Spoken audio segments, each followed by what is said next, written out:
Este vídeo ha sido posible gracias a NordVPN. Ve a nordvpn.com/visualeconomic y consigue un plan de 2 años con un súper descuentazo y un regalo sorpresa. Más sobre todo esto en un momento. ¡Arranquemos! Es probable que hasta antes de llegar a este vídeo hayas escuchado en multitud de ocasiones que el sistema de salud de Estados Unidos está completamente privatizado. Puede que si nos ves desde Norteamérica te sorprenda, pero en Europa, por ejemplo, el tópico popular es que en Estados Unidos la gente que no tiene dinero suficiente como para pagar sus tratamientos o sus seguros médicos se muere a las puertas de los hospitales sin poder ser atendida. Y bueno, ya no es que se trate solo de una cosa de tópicos. Según un extensivo estudio publicado en el año 2009, se calculó que cada año mueren en Estados Unidos cerca de 45.000 personas precisamente por la falta de acceso a los servicios médicos. Por otra parte, el resto de familias que sí que pueden pagar las facturas médicas, en muchas ocasiones lo hacen mediante créditos o contrayendo enormes deudas que acaban por llevarles inevitablemente a la bancarrota, algo que ha marcado al mundo día sí y día también con titulares como este. El 50% de los estadounidenses tienen deudas médicas, una nueva condición crónica para millones de personas. Por si todo esto fuera poco, Estados Unidos es a día de hoy uno de los lugares del mundo desarrollado con la esperanza de vida más baja de todas. Mientras que en países como España, Francia o Italia, la vida promedio de una persona ronda entre los 83 y los 84 años, en la tierra del tío Sam, la vida promedio apenas llega a los 79 años. Así que, resumiendo, con los datos en la mano, parece que podríamos decir que Estados Unidos no solo tiene una sanidad cara e inaccesible para muchos, sino que además tiene una sanidad incapaz de garantizar una esperanza de vida como la del resto de países occidentales. En otras palabras, que es un auténtico desastre, se mire por donde se mire.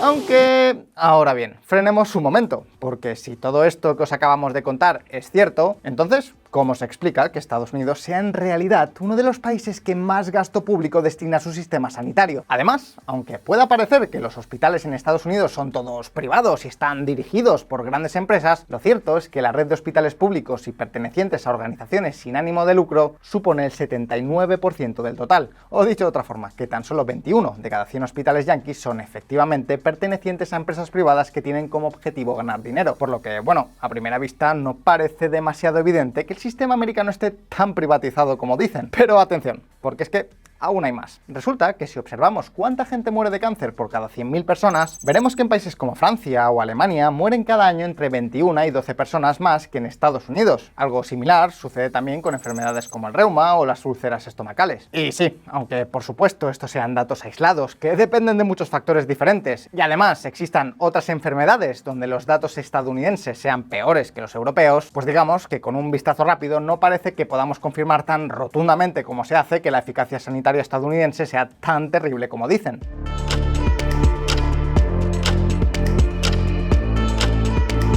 Así que seguramente, llegados a este punto, supongo que la mayoría de vosotros estaréis hechos un auténtico lío. ¿Es acaso real que la sanidad estadounidense es tan privada e ineficiente como dicen? Si eso es así, ¿cómo se explica todo el enorme gasto público que el gobierno destina al sistema sanitario? ¿Es verdad que las personas sin recursos o que no tienen ningún seguro mueren a las puertas de los hospitales sin ser atendidas? En este vídeo, y de una vez por todas, os explicaremos todo lo que tenéis que saber sobre el funcionamiento del sistema sanitario yanqui. Y para ello dividiremos este vídeo en 3 bloques. En el primero, os explicaremos cómo funciona la seguridad social americana y a qué se dedica todo ese enorme gasto público sanitario que os hemos mencionado. En el segundo bloque os contaremos el funcionamiento de los seguros privados, cuáles son sus precios, sus coberturas y sus inconvenientes. Y finalmente, y aquí viene lo más interesante de todo, en el tercer bloque hablaremos de a qué se debe que multitud de personas mueran y se endeuden cada año a pesar de las coberturas, tanto públicas como privadas, que existen. Así que, ¿estáis listos para todo ello? Pues bien, ¡empecemos!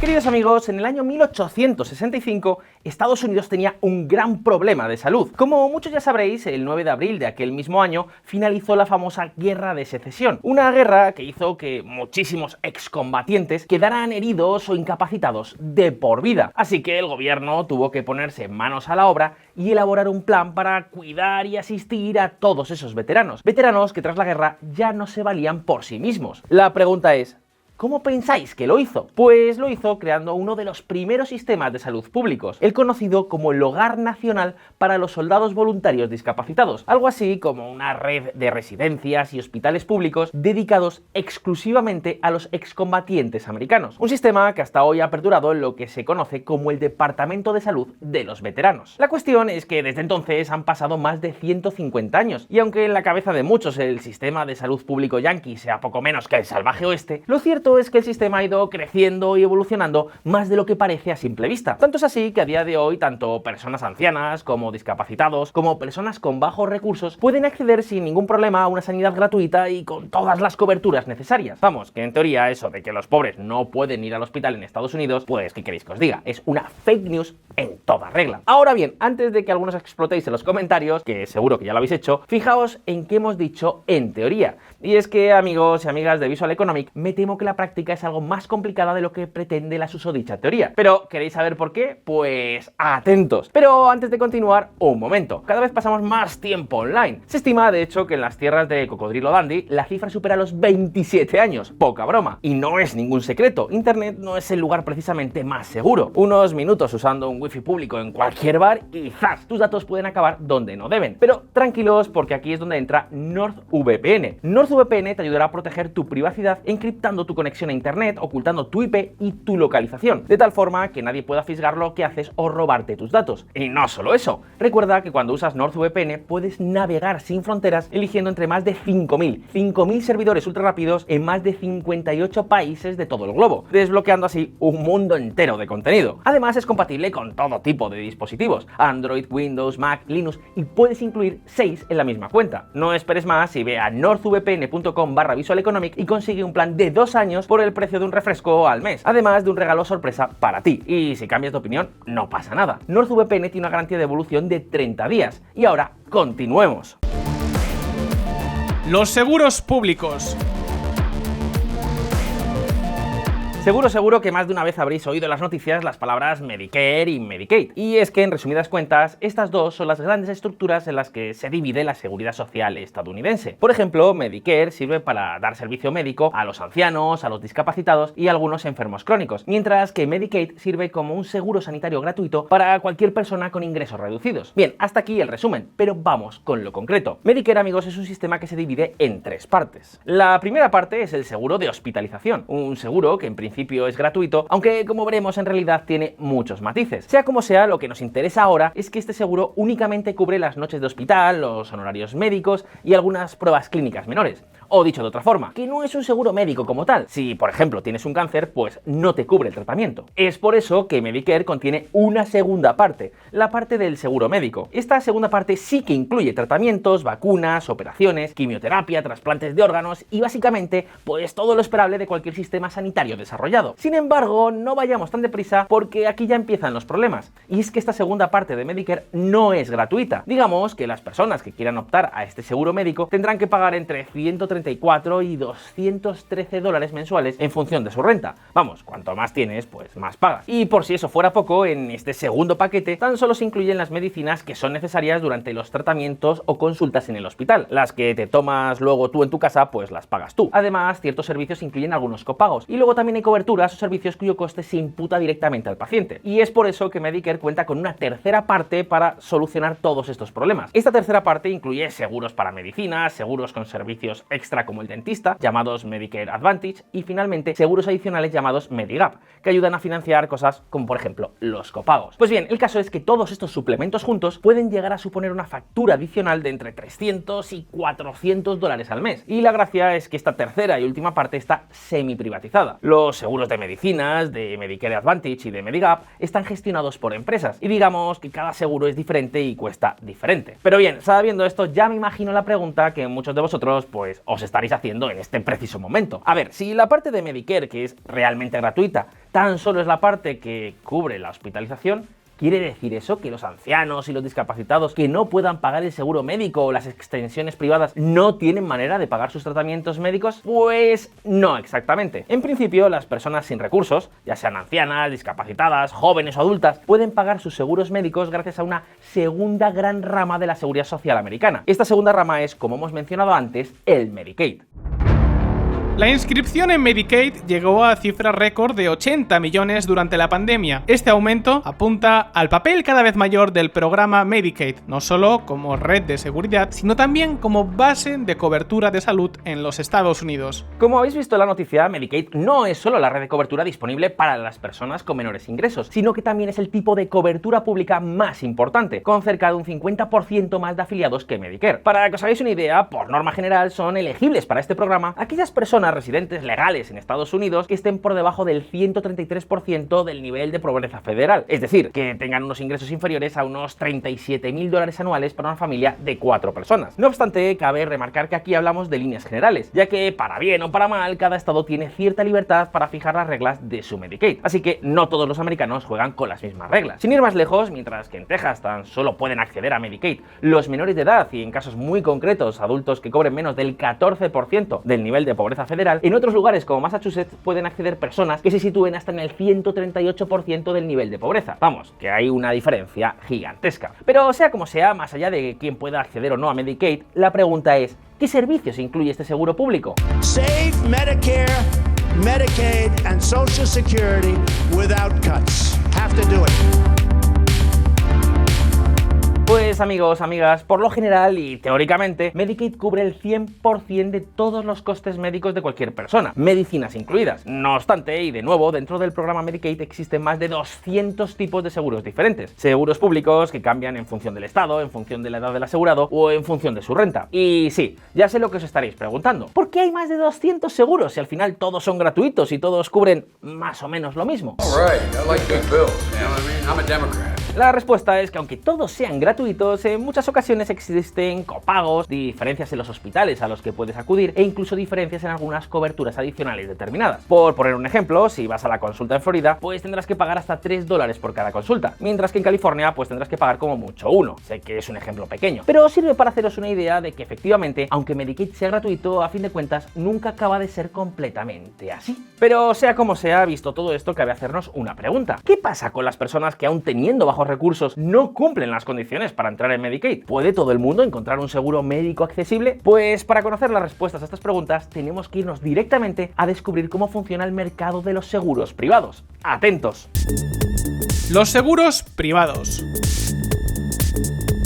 Estoy seguro de que la mayoría de vosotros habrá visto la serie Breaking Bad. Y bueno, para quien sea de otro planeta y todavía pues no la haya visto, Breaking Bad contaba la historia de un profesor de química que enfermó de cáncer y que tuvo que empezar a fabricar metanfetaminas con las que poder pagar su tratamiento médico en Estados Unidos. A lo que diréis, ¿acaso el protagonista no podía pagar un seguro médico? ¿Acaso fue tan irresponsable de no asegurarse aún teniendo dinero? Pues no, para nada, justo todo lo contrario. El protagonista, al ser un profesor de instituto, se beneficiaba de un seguro que recibía a cambio de su trabajo. Pero entonces, si tenía seguro, ¿por qué tuvo que empezar a traficar con droga para pagar su tratamiento? ¿Qué sentido tenía eso? Ay amigos, aquí está la trampa. Y para descubrirla, primero tenemos que ver los tipos de seguros médicos privados que existen en Estados Unidos y también cómo funcionan.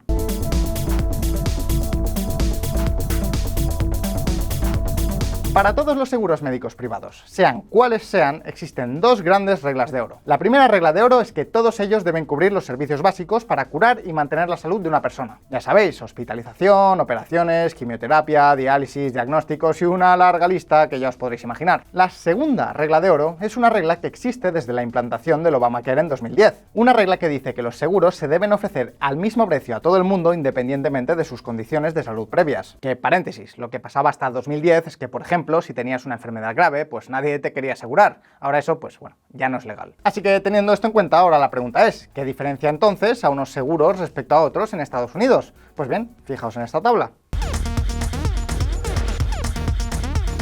Los seguros privados están diferenciados en 4 categorías principales: bronce, plata, oro y platino. La principal diferencia entre todas ellas es lo que se conoce como los pagos out of pocket, o dicho para que lo entienda todo el mundo, que cuando vas al hospital el seguro no paga todo, paga solo una parte y tú pagas la otra. En los seguros tipo bronce el seguro paga un 60% y los pacientes pagan de media un 40%, mientras que en los seguros tipo platino, que son los mejores, los pacientes tan solo tienen que pagar alrededor de un 10%. Todo esto, claro, sin contar el dinero que muchas veces tienen que adelantar los clientes hasta que el seguro hace el pago final de su parte. No penséis que los seguros vienen y pagan al momento. No es así. Y además, en función del tipo de seguro, también cambia el porcentaje que tienes que adelantar, aunque bueno, eso ya es extendernos demasiado. Sea como sea, y sabiendo esto, seguro que muchos ya estaréis pensando, ¡vaya salvajada! No es raro ver en Estados Unidos facturas superiores al $1.000.000. ¿Cómo es posible que una familia, incluso estando asegurada al nivel platino, tenga que pagar cientos de miles de dólares por los servicios médicos? Bueno, lo cierto es que, vale, no es del todo así.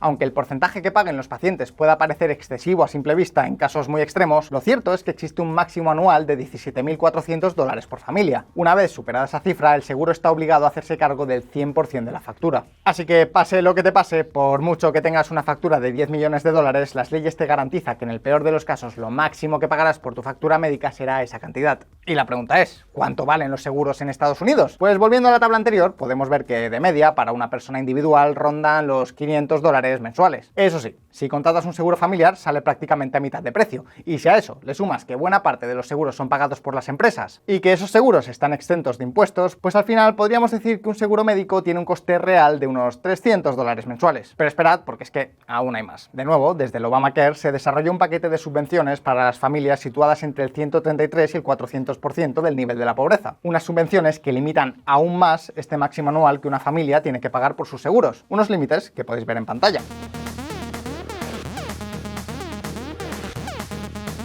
En cualquier caso, cabe mencionar que más allá de todo esto existen muchas otras características diferenciales en los seguros que no nos da tiempo a tratar en este vídeo. Sin embargo, hay una de ellas que es muy pero que muy curiosa. La diferencia entre los seguros HMO y PPO.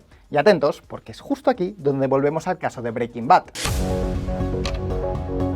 En la serie, el protagonista fue diagnosticado con un cáncer terminal en su primera consulta. Lo que ocurre es que en un segundo chequeo, en un hospital diferente, hubo un médico especializado en cáncer que pudo ofrecer un tratamiento alternativo al protagonista. Pues qué bien, ¿no? Pues no del todo. Y es que había un problema. El problema fue que el protagonista tenía un seguro HMO, es decir, un seguro que solo servía para una red determinada de hospitales locales. Un tipo de seguro que, a diferencia de los seguros PPO, no permiten a los asegurados ir al hospital que ellos prefieran.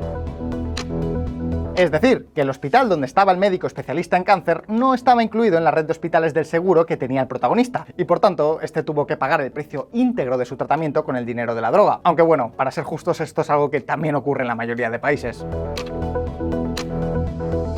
Ahora que ya sabemos más o menos cómo funcionan tanto los seguros públicos como los seguros privados, os hago una pregunta. ¿Por qué creéis que a pesar de las ayudas de Medicare y Medicaid, de las subvenciones a los seguros privados y de la amplia variedad de estos mismos, siguen habiendo miles y miles de muertes cada año de personas no aseguradas? ¿Qué sentido tiene todo esto si a primera vista, bueno, pues parecería que casi todos se pueden asegurar? Pues bien, vamos a verlo. Donde lo público no llega. Antes de nada, dejemos clara una cosa. Nadie se muere en los Estados Unidos en la puerta de un hospital sin ser atendido. Eso es un mito. Desde la Ley de Tratamiento Médico de Emergencia y Trabajo Activo, aprobada por el Congreso en 1986, los hospitales te tienen que atender sí o sí, aunque luego la factura te la lleves a casa y corras el riesgo de caer en la bancarrota. De hecho, en la documentación de este vídeo hemos leído historias de cómo algunas personas sin hogar incluso se aprovechaban de esta ley estando sanos para así poder ser atendidos y pasar la noche en el hospital. Aunque eso ya es otra historia, mejor no nos desviemos. La cuestión es que la falta de seguros en Estados Unidos afecta principalmente a tres grandes grupos de personas. Primero, a los inmigrantes no regularizados, que vienen a ser unos 8 millones de personas y que no tienen acceso a ninguna ayuda pública de las que hemos mencionado en este vídeo. Segundo, a las personas sin recursos de estados como Texas, donde se calcula que casi 800.000 pues no tienen acceso realista a los seguros médicos. Y tercero, a personas que, pudiendo acceder a un seguro, simplemente no lo hacen. Y os preguntaréis, ¿por qué demonios gente que puede tener un seguro decide no tenerlo? Pues una razón es que, tal y como hemos visto, los seguros no te libran de copagos y de adelantar dinero para algunos tratamientos y consultas. Dinero que en muchas ocasiones la gente no puede pagar o no quiere pagar. Y ante un dolor o una molestia, pues prefieren ahorrarse ir al médico o asegurarse y probar suerte. Otra razón es que, al haber muchos seguros proporcionados por los empresarios, cuando una persona pierde su trabajo,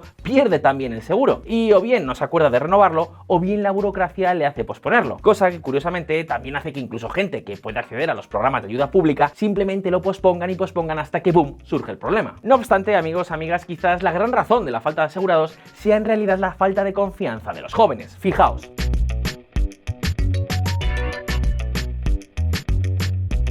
En el gráfico podéis ver cómo la tasa de personas sin asegurar se dispara en las edades comprendidas entre los 18 y los 30 años. Y es que, a ver, pensadlo bien, nadie con 20 años piensa que va a sufrir una enfermedad grave en un momento cercano. Y francamente tampoco es que la madurez brille como el sol en la mente de los más jóvenes, o al menos eso es lo que dicen. Así que, como ya os podréis imaginar, para muchos de ellos gastarse $300 mensuales en un seguro, pues no es la opción más deseable. En cualquier caso, queridos amigos, amigas, llegados hasta aquí, y aunque nos gustaría seguir mucho más con el tema sanitario de los Estados Unidos y hablar, por ejemplo, sobre sus altos costes o sobre su cuestionable efectividad, cosa que por cierto haremos si este vídeo recibe una buena acogida, el turno es para todos vosotros. ¿Qué os ha parecido el funcionamiento de la sanidad norteamericana? ¿Qué otros aspectos que no nos han dado tiempo a mencionar os parecen más relevantes? ¿Consideráis que el sistema público debería mejorarse para incluir a más gente o que habría que dejarlo como está o incluso reducirlo y apostar por los seguros privados? Como siempre, podéis dejarnos vuestras respuestas en los comentarios. Y recordad que podéis resaltar vuestras aportaciones con el botón de gracias y con ello también podréis apoyar financieramente al medio independiente que es Visual Economic. Y ahora, si os ha gustado este vídeo, dadle a like, activad la campanita para no perderos ninguno de los siguientes vídeos y nos veremos en un próximo capítulo. Un saludo y hasta pronto. All right, I like big bills, you know what I mean? I'm a Democrat, you know? Save Medicare, Medicaid.